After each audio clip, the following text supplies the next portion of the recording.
Hola, hola, hola. Bueno, bienvenidas, bienvenidos. Bueno, también bienvenidas y bienvenidos a quienes están conectados en línea, a las personas que nos acompañan en las jornadas Descubriendo la Ciencia Abierta. Pues para quienes están por primera vez, las jornadas Descubriendo la Ciencia Abierta es una serie de conversatorios que hacemos con la comunidad iberoamericana de ciencia abierta, con grandes referentes en distintos ámbitos de la ciencia abierta, como por ejemplo quien nos acompaña el día de hoy, Isabel Lavedrapo, que viene de Chile, está aquí en Ecuador por unos temas, unas consultorías, unos trabajos, pero que, bueno, siempre nos buscamos la oportunidad de abrir un foro, hacer una charla y compartir muchas de las cosas, de las experiencias que tenemos en materia de cómo hacer posible una ciencia más abierta, más responsable. Bueno, el día de hoy estamos de manera híbrida, estamos presencial acá en la Universidad UTE. De hecho, las jornadas de este año, la edición de este año, la hemos trabajado junto con la Universidad UTE.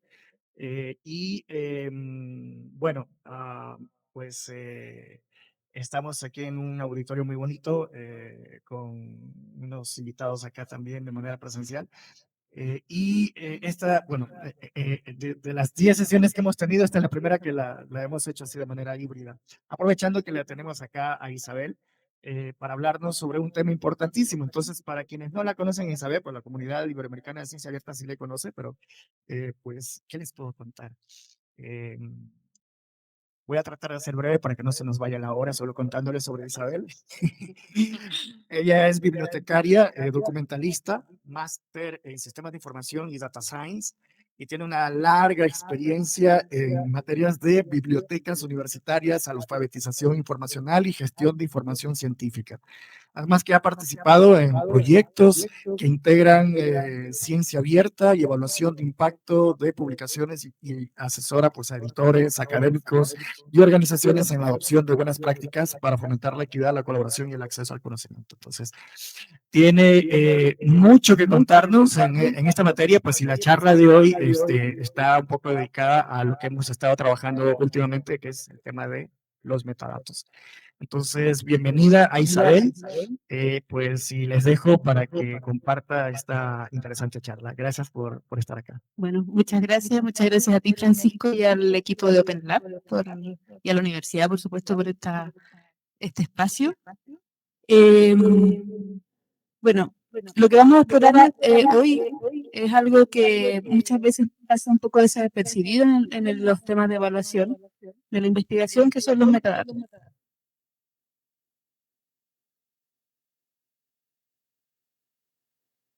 Bueno, antes de empezar, les comento que vamos a tener al final un espacio para las preguntas, los comentarios. Espero que también quienes estén por YouTube puedan hacerlo. Y en esta sesión vamos a explorar qué son los metadatos, cuáles son las definiciones de calidad, cómo circulan a través de las infraestructuras y qué implicancias tienen para la visibilidad, la equidad y la responsabilidad en la evaluación de la investigación. Para comenzar, hablemos brevemente de cómo se evalúa la investigación científica y que existen diferentes niveles de evaluación, pasando por temas individuales, institucionales y grupos, etc. Y antes de entrar en materia, me gustaría hacerle una pregunta a ustedes que están acá presencialmente hoy día, que aprovecho de agradecerles por estar presentes. ¿Y cómo es en Ecuador? ¿Cómo se evalúa a los investigadores, a la ciencia en Ecuador? ¿Alguien quiere hacer algún comentario? Y si no, si no quieren hacer un comentario, bueno, yo hice una revisión muy rápida de la información oficial de cómo se evalúa acá. Y encontré que en todos los niveles, desde investigadores individuales hasta universidades, carreras y revistas, predominan mucho los indicadores cuantitativos. Número de publicaciones, proyectos, porcentaje de doctores, indexación en Scopus, Web of Science y, por supuesto, las citaciones. Sí aparecen mencionados por ahí algunos criterios cualitativos, como la pertinencia o la vinculación con la sociedad. problema es que, al menos en los reglamentos que yo alcancé a revisar, no encontramos una definición clara sobre cómo se evalúan o cuánto pesan esos aspectos. Y el resultado es que sigue siendo una evaluación fuertemente dependiente de temas cuantitativos, y lo cualitativo queda en un campo secundario casi simbólico.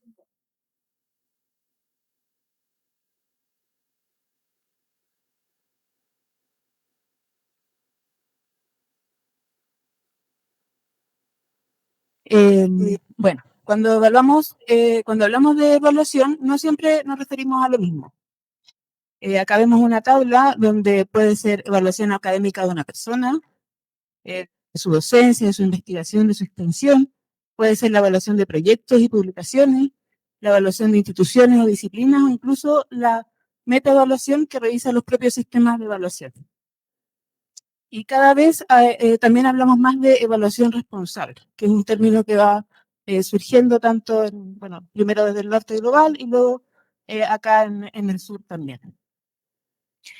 Pero aquí hay algo interesante. Ay, me dejaron oscura. No, pero veo, está bien. Hay algo interesante, que usamos la palabra evaluación como si fuera un único concepto en el idioma español, pero en realidad hablamos en distintos lenguajes, porque en inglés vemos que tanto Research Assessment como Research Evaluation se traducen como evaluación de la investigación al español, pero no son exactamente lo mismo si vemos las definiciones.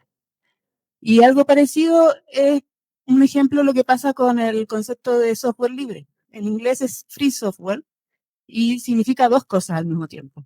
Significa que es libre, pero también significa que es gratis. Y en español no tenemos cómo decir eso con una sola palabra, entonces nos quedamos con software libre. Y en nuestro caso acá, Research Assessment suele usarse más para lo cuantitativo, entendiendo como desempeño, estándares externos, métricas, indicadores, y podríamos llamarlo también valoración de la investigación o evaluación orientada al desempeño. En cambio, Research Evaluation es más amplio, incluye un juicio cualitativo, mérito, impacto, calidad, y no solamente métricas. Quizás se acerca más a la evaluación del desempeño investigativo o evaluación científica en un sentido más integral. La ambigüedad en estas traducciones nos muestra que muchas veces creemos estar hablando de lo mismo, pero en realidad estamos refiriéndonos a dimensiones distintas en los significados. Y eso abre una puerta a la discusión de qué entendemos y qué queremos también, cuando hablamos de evaluar investigación o evaluar ciencia. Y todos estos tipos de evaluación deben estar alineados con principios de responsabilidad, relevancia y diversidad de contribución. Porque si no tenemos claro a quiénes y qué estamos evaluando, corremos el riesgo de reducir la evaluación a un simple conteo.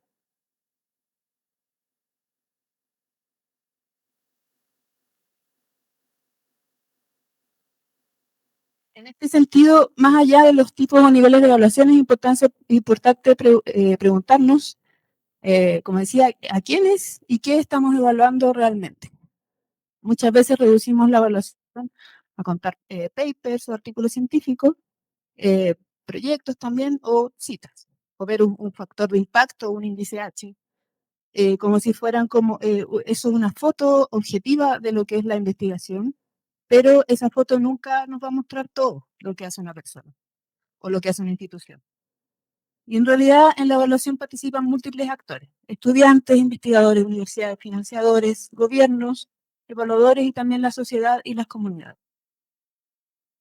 Ellos transmiten su producción de conocimiento a través de plataformas e infraestructuras que a su vez permiten considerar diferentes resultados de investigación que no se limiten solamente a artículos, porque también hay los set de datos que acompañan a los artículos, el software, ciencia ciudadana, etc.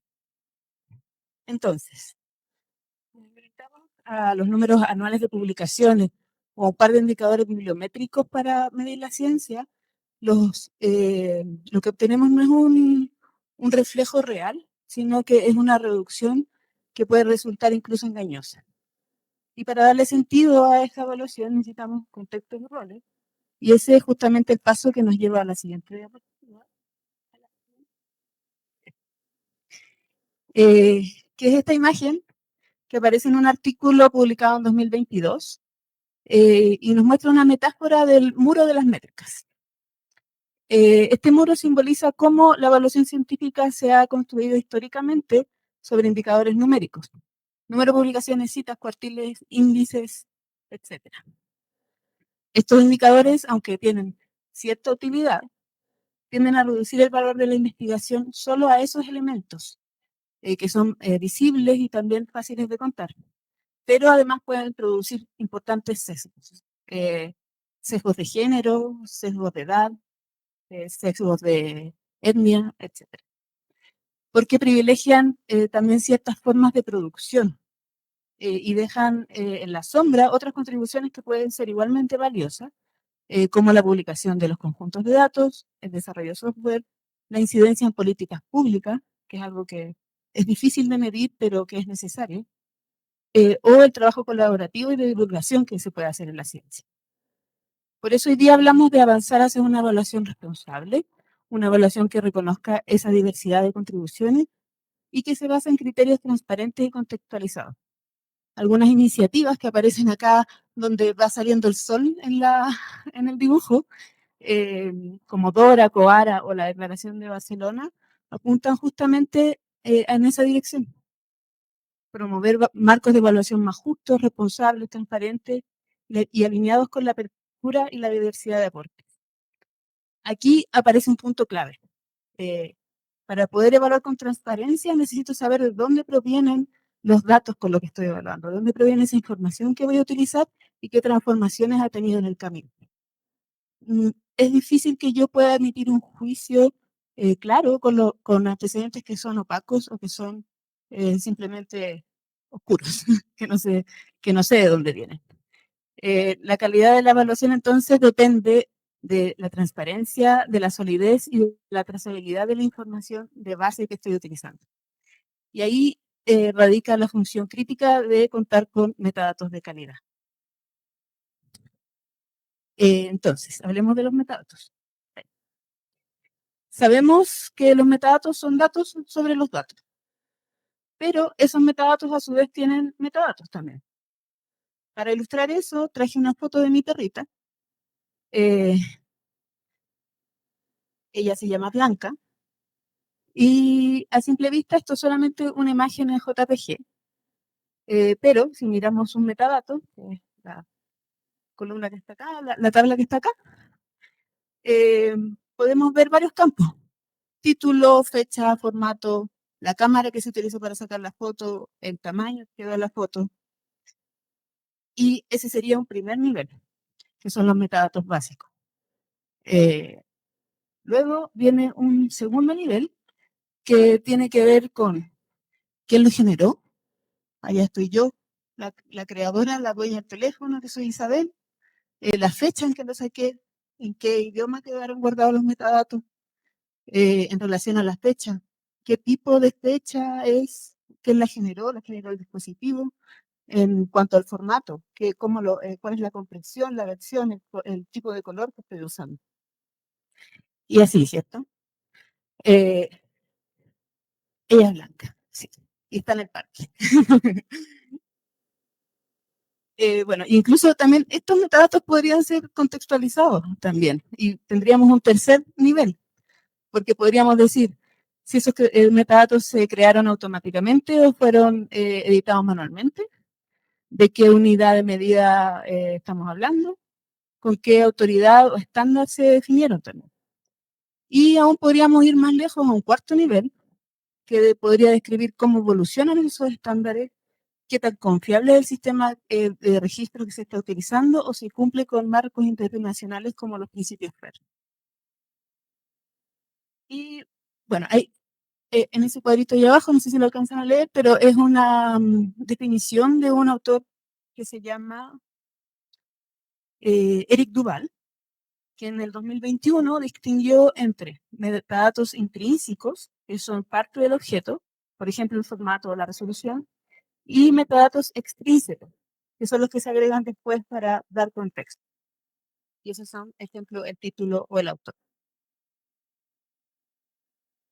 Y bueno, los metadatos no son solamente algo técnico, también permiten comprender relaciones y por eso me gusta mucho esta frase, que creo que lo resume de manera muy clara. Y los metadatos, como ves, son en realidad una carta de amor.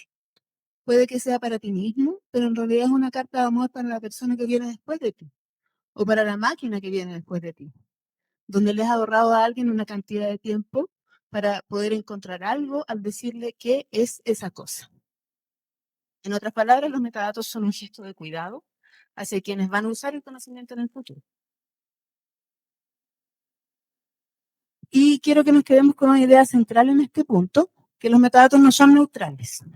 Su calidad es realmente importante porque no solamente permiten describir, sino que en la práctica determinan si somos visibles o no, si somos evaluables o no, y qué cosas se pueden contar, comparar y evaluar dentro de los sistemas de evaluación científica. Entonces, la pregunta es, ¿qué entendemos por calidad de los metadatos? Y aquí entramos en tres dimensiones clave, que son completitud, procedencia y trazabilidad. La completitud no se trata solamente de que los campos estén bien llenos, que estén todos llenos, sino también de incluir información relevante que dé contexto. Financiamiento, licencia, roles de contribución, idioma, entre otras cosas. Y sin esto no vamos a poder evaluar una apertura, ni autoría, ni hacer rendición de cuentas de manera adecuada. En cuanto a la procedencia, esto se refiere a saber quién creó los metadatos, cuándo, cómo y con qué propósito lo hizo. Ya que no es lo mismo que los agregue un investigador directamente, como fuente principal, a que se agreguen automáticamente desde una plataforma que no conocemos cómo lo hizo. Y esa diferencia es clave para obtener confianza en esos metadatos. En cuanto a la trazabilidad, esta nos permite seguir el rastro de la investigación a través de distintos sistemas, vincular sets de datos con artículos o con otros productos, rastrear la contribución de los autores, conectar instituciones, y depende mucho de los identificadores persistentes, como son DOI, ORCID o ROT. Y estas tres dimensiones no son solamente técnicas, sino que son lo que le da credibilidad a los metadatos para la evaluación. Sin ellas estaríamos evaluando en una oscuridad. Y también estas tres dimensiones sustentan los principios FAIR. Y aquí podemos ver la relación directa entre la calidad de metadatos, estas tres dimensiones, y cada uno de los principios.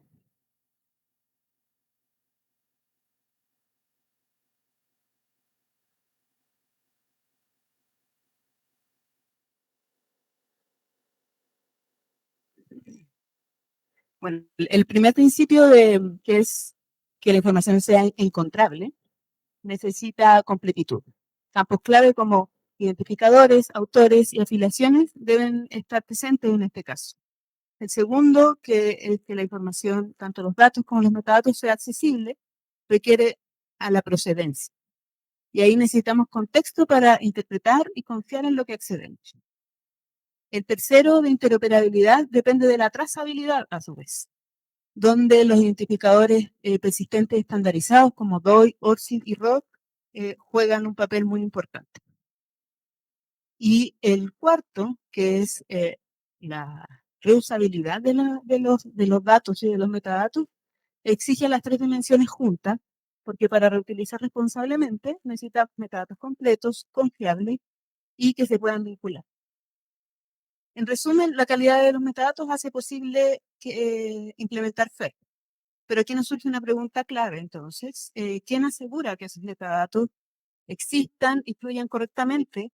Y para responder necesitamos mirar las plataformas que los sostienen. No, avanza.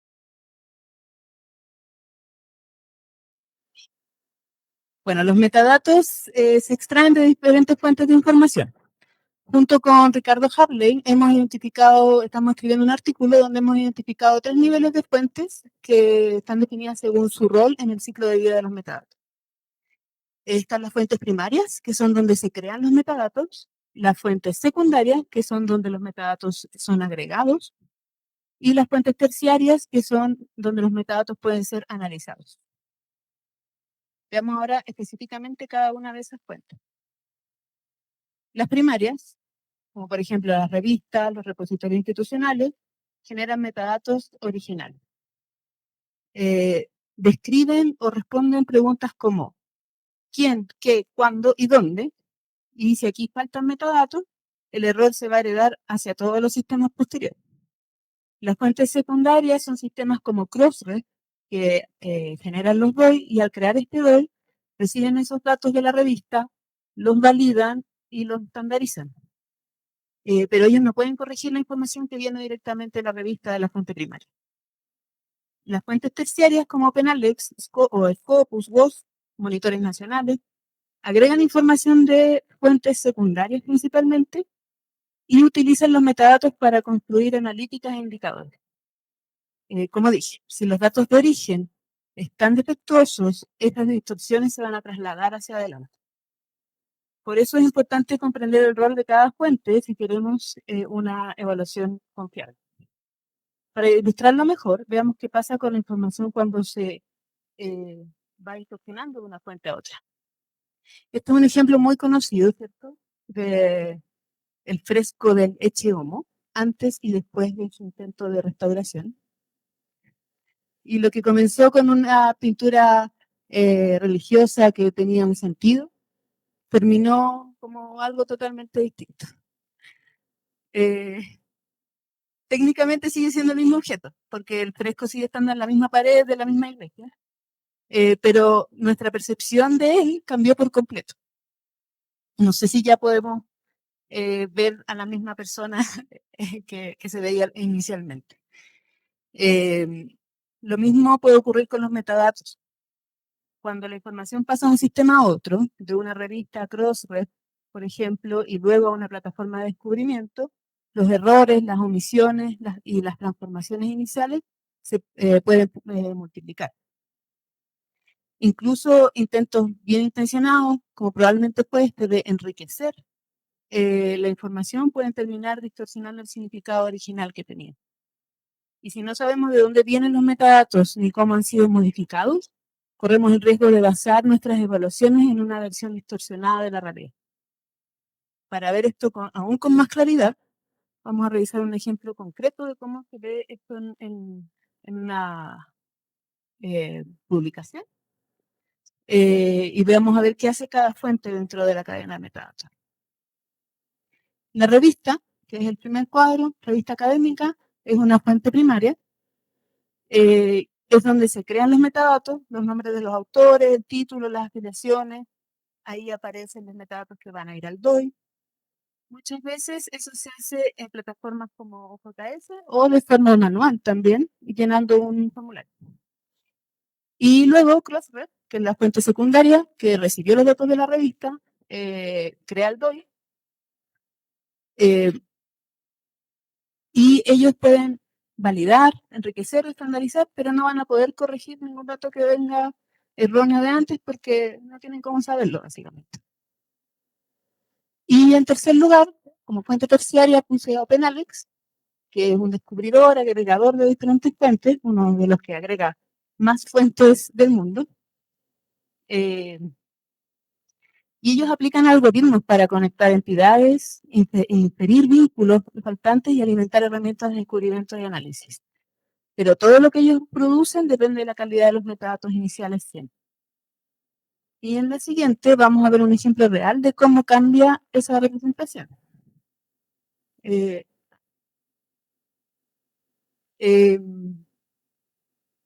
Bueno, se alcanza a ver, pero uno de los autores era Jorge Ovalle y él tenía dos afiliaciones.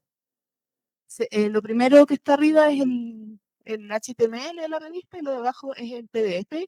En ambas se ve que él está afiliado a una universidad checa, pero también está afiliado como segunda afiliación a la Universidad Central de Chile, en Chile. Y lo que está marcado en amarillo es el nombre del autor y las referencias a Chile.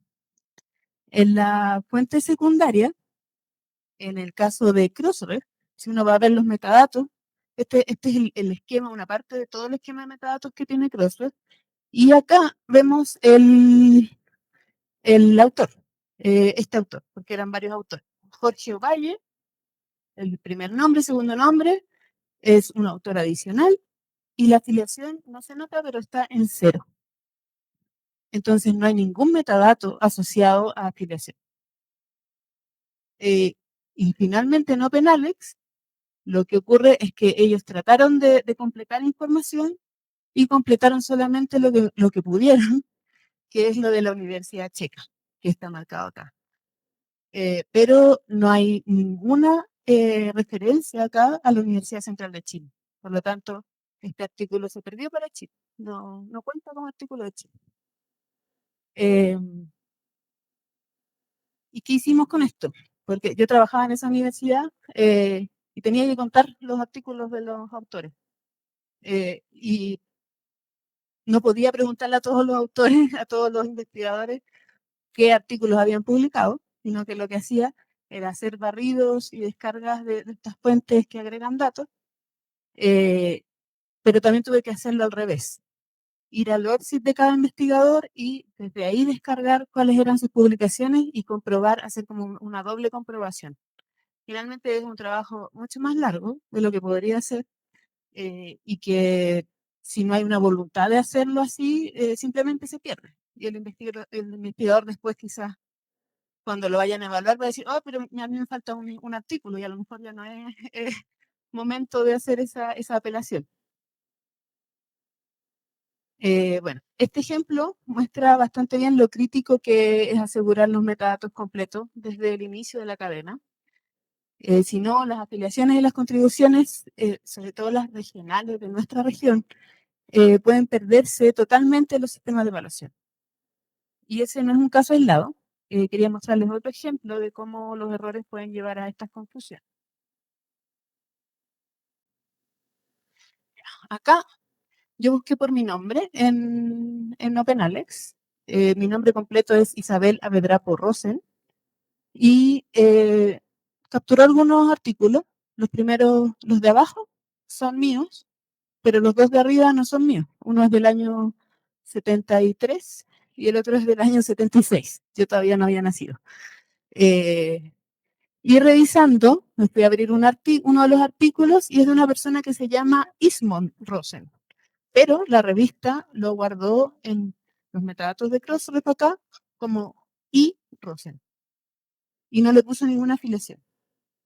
Por lo tanto, lo que hizo OpenAlex dijo, I. Rosen se parece a Isabel, probablemente es la inicial de Isabel, y a Bedrapo lo voy a pasar por alto y voy a tomar el segundo apellido Rosen, entonces son la misma persona. Y eso genera un problema porque así como esto es fácil notarlo, pero en algunos casos es más difícil poder hacer esa diferenciación. Eh,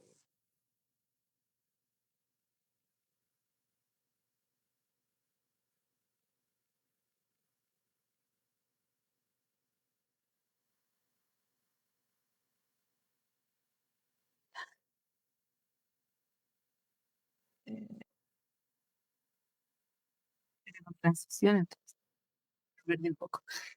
Bueno, ese problema con los identificadores persistentes que funcionan, pero no siempre funcionan tan bien, nos lleva a la siguiente sección, que es entender por qué OXID y ROT son tan importantes. En la imagen de arriba es un preprint que publicamos con dos colegas y nosotros hicimos una recopilación de todos los identificadores persistentes que existen. Algunos son para personas, para productos de investigación, para instituciones, para laboratorios también.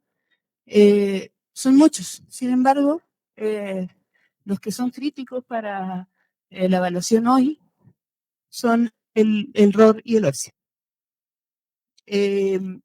ORCID lo que hace es desambiguar la autoría, asegura que el trabajo que se atribuya a la persona correcta, aunque ésta tenga un nombre común, cambie de institución o aparezca en distintos sistemas. Sin el ORCID, la autoría se fragmenta o se asigna mal, porque las plataformas terminan tratando de adivinar quién es quién. El ROR, por su parte, desambigua las instituciones. Vincula los resultados de las organizaciones o el financiador que los respalda. Y sin ROR, las instituciones pueden quedar mal atribuidas o directamente ser invisibles en los registros.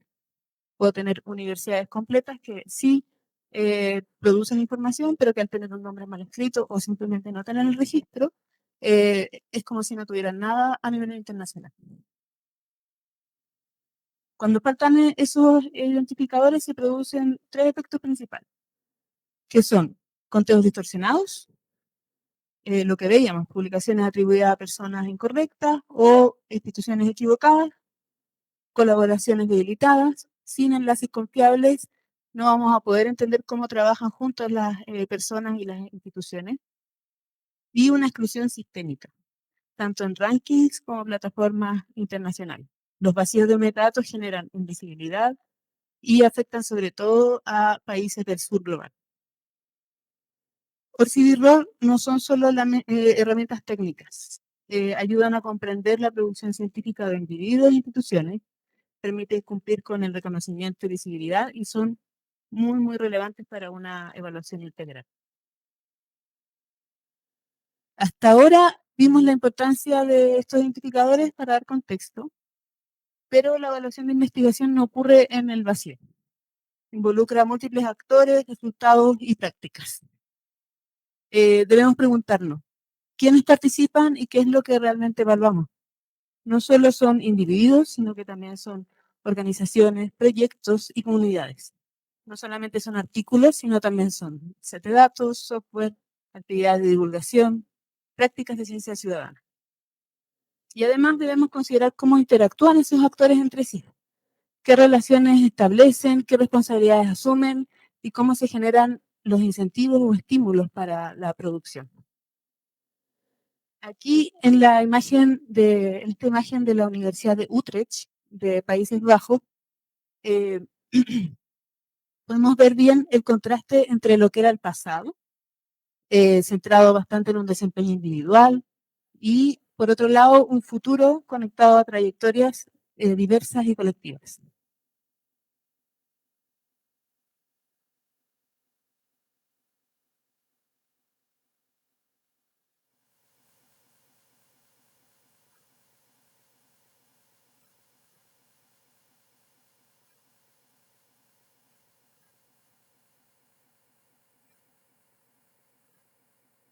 Acá es distinto. Se reconoce que y que deben valorarse dimensiones más amplias, como la educación, la investigación, el impacto, el liderazgo y el desempeño profesional en general. Así no se centran solamente en el individuo, sino que buscan dar cabida a los esfuerzos colectivos y a la contribución de equipos completos. El resultado esperado de este cambio es una evaluación que priorice la calidad, la relevancia social y la apertura, usando usando información contextual más narrativa y métricas que tengan mayor significado, en lugar de depender únicamente de indicadores de conteo. Eso nos prepara para lo siguiente, que es pensar los identificadores no solamente como algo técnico, sino también como portadores de metadatos con contexto y que también tienen responsabilidad. Eso permite que estas dimensiones más amplias entren efectivamente en la evaluación. El ORCID nos da un contexto más amplio de una persona, su trayectoria de carrera, los roles que ha tenido a lo largo de su carrera, las afiliaciones que ha tenido, los proyectos que ha recibido financiamiento, incluso las revisiones por pares que ha hecho o resultados más allá de publicación. El ROR, por su lado, aporta el contexto institucional. ¿En qué lugar físico o geográfico se realiza la investigación? ¿En qué condiciones? ¿Qué tipo de colaboraciones existen también entre instituciones? Para que eso funcione, los metadatos deben ser completos y entregar información precisa. Y esa es una responsabilidad compartida, tanto de investigadores, instituciones y plataformas. Aún así, debemos reconocer que no todas las personas, no todas las disciplinas o regiones son igualmente visibles. Vamos a ver ahora cómo esas desigualdades regionales y disciplinares pueden influir en quién aparece y quién queda afuera. Y aquí es clave conectar con la idea de los metadatos. Solemos hablar de esas desigualdades, las asumimos como un hecho, pero también las reproducimos si las plataformas que usamos no declaran lo que deberían declarar. Estas desigualdades regionales y disciplinares no tienen que ver solamente con dónde se produce el conocimiento, sino también con cómo se gestiona y cómo se evalúa. En muchos países de nuestra región y del sur global en general, no existen infraestructuras sólidas de metadatos. Hay barreras idiomáticas, considerando que gran parte de la ciencia se exige que se publique en inglés, si no uno queda más o menos fuera. Integración limitada en las plataformas globales, muy pocos incentivos para asegurar prácticas de calidad en el tema de los metadatos. Esto significa que gran parte de la investigación valiosa puede quedar subrepresentada o incluso invisible en estos sistemas de evaluación. Y no solamente porque falte calidad, sino que porque falta visibilidad. Y un punto importante a recordar, que la visibilidad no es lo mismo que el valor, y la ausencia de datos no significa que no haya contribución. Una evaluación responsable tiene que hacerse cargo de esas condiciones, y de lo contrario, corremos el riesgo de reforzar las mismas desigualdades que hemos buscado superar. Bueno, ¿dónde se produce el conocimiento y en qué forma determina si entra o no en el radar de evaluación de la investigación? En muchas regiones amplias del mundo, como les decía, en nuestra América, África, Asia, los identificadores persistentes como los que yo les he mencionado no se adoptan de forma generalizada. Además, infraestructuras nacionales o regionales, como en este caso acá tenemos la referencia, tenemos cielo, muchas veces no son cosechadas por sistemas más grandes o sistemas globales. Al mismo tiempo, hay disciplinas como las humanidades o las artes que generan conocimiento en formatos que son distintos, que no son estandarizados y que quedan completamente fuera de las infraestructuras dominantes. Libros, catálogos, exposiciones, y además la mayoría de estas cosas no están en inglés, sino que pueden estar en español o incluso en idiomas locales. Estos resultados de investigación casi nunca cuentan con metadatos estandarizados y por lo mismo tienen muy poca visibilidad en herramientas como las que le comentaba, de Crossref, DataCite o OpenAlex. Y estos no son casos marginales. Es al contrario, revelan un patrón que es estructural. Las infraestructuras y los sistemas de evaluación no son neutrales. Estas reflejan, refuerzan jerarquías que ya existen. Lo que es medible se reconoce, lo que queda fuera de estos sistemas se vuelve invisible. O sea, lo que no se puede medir, en la práctica termina sin verse. Y esto no es un problema solamente de datos faltantes, sino que es un de que tiene que ver con las formas de producir y transmitir el conocimiento, que son no estandarizadas y que van quedando sistemáticamente excluidas de estas plataformas de gestión de conocimiento. Quiero cerrar este bloque, ya vamos acercándonos al final, con una de las ideas clave. La evaluación depende de la visibilidad y la visibilidad depende de los metadatos. Como ya vimos, no todas las disciplinas ni todas las regiones están igualmente representadas en los sistemas globales de evaluación. Y esto no tiene que ver únicamente con cuánto se produce, sino con las infraestructuras que hacen que esa producción pueda relevarse, pueda ser visible, pueda ser accesible y en algún punto pueda ser contable también. Y en ese contexto, los metadatos pueden ayudar a llenar vacíos importantes, permitiendo conectar sistemas que están fragmentados. Y también pueden permitir o ayudar a dar visibilidad a resultados que son subrepresentados, permitiendo que sean medibles, por ejemplo. también ofreciendo una visión más completa de quién hace qué, dónde y bajo qué condiciones o en qué contexto. Esto no significa que los metadatos sean la solución a todo, pero sí son un pilar importante porque dan estructura a la información. Sin esos metadatos precisos, contextuales o inclusivos, la evaluación va a seguir reproduciendo las mismas exclusiones que se han ido produciendo hasta ahora y las mismas distorsiones también en relación a la información que podemos recuperar desde estas plataformas en Internet, ya que las brechas en visibilidad implican también brechas en la evaluación. Con esta idea en mente, y para ir finalizando con algunas ideas que me gustaría que se llevaran de esta presentación, es importante considerar que los metadatos no son neutrales, definen qué se ve, qué se cuenta y qué se valora en la investigación. Su calidad es fundamental, especialmente en términos de completitud, procedencia y trazabilidad. Vimos cómo los metadatos fluyen a través de distintas infraestructuras o cómo la ausencia o debilidad de identificadores como los que mencionamos, ORCID y ROP, afecta a la visibilidad de la investigación.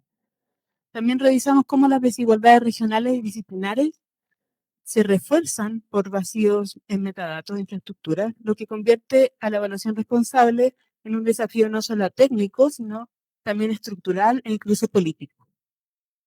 Entonces, como conclusión, para evaluar la investigación de manera responsable, debemos interrogar a los datos que hacen posible esa evaluación. Y eso es todo. Ahora las invito a reflexionar si estas ideas les hacen sentido, si tienen alguna pregunta, algún comentario. Gracias.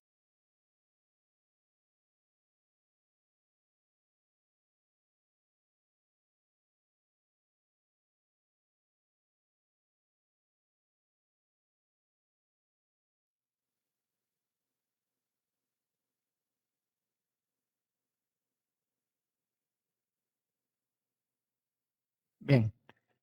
Eh, bueno, como dice, se necesitan datos, en este caso, metadatos. Sí, bueno, hay algunas ideas que a través de los años nos han hecho creer de alguna manera o nos hemos convencido de alguna manera respecto a que si queremos hacer, por ejemplo, estudios bibliométricos, tenemos que ir a ciertas fuentes conocidas globales, que si queremos evaluar, tenemos que acudir a ciertas fuentes conocidas globales eh, que son comerciales, no los voy a nombrar, ustedes ya saben cuáles son. Y pues definitivamente hay sesgos, hay información incompleta, no está representada toda América Latina en esos espacios. Y lo curioso es que aunque estuvieran en otras plataformas toda nuestra producción científica regional, aún así no es suficiente. Eh, pues el tema de la visibilidad, o sea, la moraleja que nos deja Ale, es que la visibilidad no está ceñida a estas plataformas globales y aparentemente tampoco está dada por nuestras propias plataformas, porque depende mucho de la metadata. Entonces, si la metadata no está completa o no está curada, entonces difícilmente, por más de que nuestra producción científica esté en las plataformas nuestras regionales, no va a ser visible. Y más aún si nuestras plataformas no interoperan. Pero bueno, ventajosamente, la mayoría de nuestras plataformas tienen protocolos de interoperabilidad y demás, pero tenemos un problema de la metadata, ¿no? Es decir, eh, hay el problema de que si la metadata, si por aquí nos dicen esto es obligatorio y esto no es obligatorio, pues solamente llenamos lo que es Y obligatorio. lo que se llena obligatorio tampoco se llena bien. No significa que sea obligatorio esté bien la información que está dentro. Exacto. Entonces, una de las cosas típicas por la que yo ahora trabajando con ISA en estos días, es típico lo de la afiliación, Ujú. o cuando se usa o no se usa ORCID, o si se usa ORCID no está completo o está oculto. O lo que hemos estado viendo en relación a los datos de biodiversidad, que no hay una forma, o sea, hay una forma estándar de citarlo, pero es una forma más bien manual que no permite hacer un análisis de cómo se está citando la biodiversidad del Ecuador, que ustedes saben, es un país mega diverso y que es muy relevante saber qué se está haciendo con toda la información que hay acá.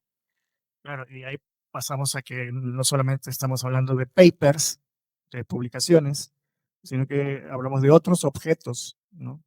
Que pueden ser datos, y acá en el ámbito de la biodiversidad, si hablamos de un mundo de otras cosas, especímenes, qué sé yo, o sea, es otro universo, pero que hay un montón de otros objetos que también pueden llegar a ser citables, ¿ya? O sea, para hablar más sencillo, un objeto adicional típico son los datos, ¿no? Son los datos o el software que se utiliza y demás, que puede ser citable, ¿no? Pero también va a depender mucho de cómo usamos la metadata. Hay algunas preguntas por eso. A ver, hay algunas preguntas acá, si nos pueden ayudar. A ver. La publicación. ¿Es recomendable incluir el identificador ORCID en los trabajos finales de grado depositados en un repositorio institucional, considerando su valor como metadato en el marco de una ciencia abierta? Por supuesto que sí. Siempre es recomendable incluir el ORCID. Piensen en el ORCID como su número de pasaporte o su número de identificación. Va a permitir identificar toda su carrera. Si es una tesis incluso de pregrado, también es importante valorarlo como una investigación que se hizo. Si bien es un producto más inicial, de todas maneras es una contribución al conocimiento. Sí, pero de vuelta otra vez, si se va a usar, una cosa que también estábamos encontrando es que en Ecuador hay eh, más ORCID que investigadores en la base de datos de CENESID, ¿no? Entonces, la base de datos de CENESID en Ecuador son 4.000 o más, 5.000, 6.000. Claro, pero eso se da porque ¿Y cuántos ORCIDs habían? no sé, ¿No te acuerdas de la 4.000, cifra? eran 4.000, Eran 5.000, cientos eran de, muchos. cientos de miles, creo que eran. Sí, era como que le habían hecho ORCID a todos los estudiantes, todos los profesores de todas las universidades en Ecuador, porque probablemente como están en el consorcio de ORCID, se puede hacer porque se asocia un correo y se crea el ORCID de forma automática. Y eso no es un uso responsable del identificador, porque estamos creando información de gente que quizás no lo está usando, no está generando productos de investigación. Si son estudiantes de pregrado, yo diría que sería mejor que el propio estudiante cree su ORCID y que haya un proceso de capacitación y de comprensión de cómo, de para qué es y cómo se usa. No es porque sí tampoco, no es. Puede ser para todos, pero para todos quienes tengan un propósito con esa herramienta. Y acá hay un comentario que nos piden que leamos. ¿Cuál es? Quisiera invitar a la audiencia a reflexionar en que si bien los metadatos pueden ayudarnos a construir métricas más justas y responsables, dependen del sistema en el que se inserten. Este comentario es de Oscar Javier Guerrero. Si seguimos dentro de un modelo de publicación que arrastra tantos problemas estructurales, cualquier avance se verá limitado. Quizá lo que necesitamos es ir más allá y pensar cómo transformar ese sistema mismo. A eso justamente es lo que estaba invitando en mi presentación. Espero que se haya entendido así.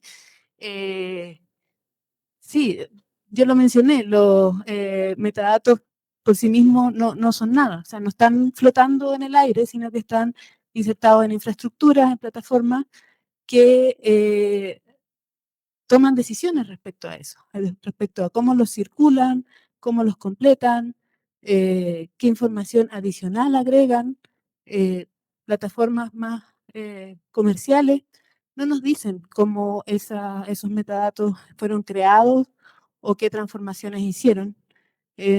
Tampoco está tan claro cuáles son los criterios que ellos usan para incluir ciertos contenidos y ciertos contenidos que no. Por lo tanto, claro, las infraestructuras que usamos, si son infraestructuras gobernadas desde nosotros mismos van a ser más valiosas, o que incluyan de alguna manera la participación de las comunidades científicas y que tengan un propósito real de una evaluación responsable. A eso me refiero cuando hablo de evaluación responsable. Y otra pregunta de Nicolás Ortiz. ¿El ROR, Registro de Organizaciones de Investigación, permite no perder la contribución a la afiliación institucional si no se guarda el HTML o XML? No entiendo bien a qué se refiere. Parece poco técnico, pero el ROR se agrega en plataformas como OJS, en repositorios, en Crossref, en DataSite, y se agregan los metadatos. Cuando, por ejemplo, yo lleno un formulario a mano en DataSite, o un caso incluso más que nos puede ocurrir a todos.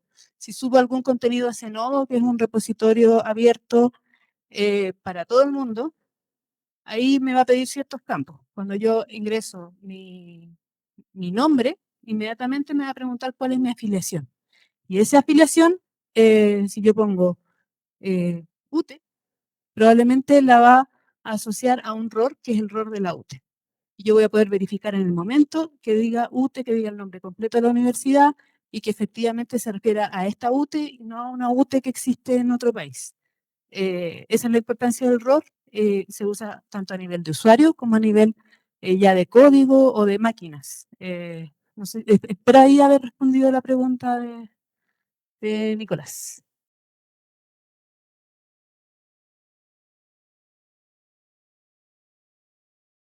Comentario de Yadira. Gracias por la exposición, pero la visibilidad no es suficiente. Debemos ver el tema de interoperatividad y curación de la data. Sí, es justamente también lo que mencioné. Visibilidad es una parte, es un resultado que se obtiene luego de que cumplimos con estos tres criterios que yo mencionaba, que era la completitud, la procedencia y la trazabilidad. Y esos tres criterios justamente son los que apuntan a la calidad y que están relacionados por eso hice la relación con los principios FAIR, porque quería relacionarlo a puntos importantes como la interoperabilidad, que es lo que permite que después eso efectivamente sea utilizado por otras plataformas, que no quede solamente en mi repositorio de mi universidad, sino que pueda ser cosechado por otras plataformas internacionales, indexadores globales o locales, y que eso salga al mundo de buena manera y con unos datos efectivamente de calidad. Bien, entonces ya hemos llegado a la hora, nos hemos pasado un poquito, pero siempre nos apasionamos por estos temas y nos vamos de largo. Bien, ¿tienen alguna pregunta acá? ¿No? ¿Todo bien? Ok, espero que hayan disfrutado de esta charla. Igual, esto queda grabado si la quieren volver a ver o la quieren compartir con sus colegas, les sugiero que lo hagan. Igualmente, muchísimas gracias a las personas que se han conectado. ¿De qué países tenemos, Cristian, que se hayan conectado? Por favor. De Salvador, Argentina, de Ecuador, México. Y bueno, y muchísimas gracias por conectarse. Pues y como siempre les decimos, este importante material compártanlo con sus colegas porque es importante que sigamos ampliando la voz y conociendo estos temas que son importantísimos. Ya sea que haga investigación o no haga investigación, es importante conocer esto, ¿no? Sobre todo si estás en la cadena, ¿no? Hoy día probablemente no se conectó nadie de Chile porque es el Día de la Independencia en Chile, así que... de Bogotá también. Pero gracias a todos los que se conectaron y si es que alguien está viendo de Chile, que lo pasen muy bien y coman hartas empanadas. Bueno, muchísimas gracias y pues un abrazo para todas y todos.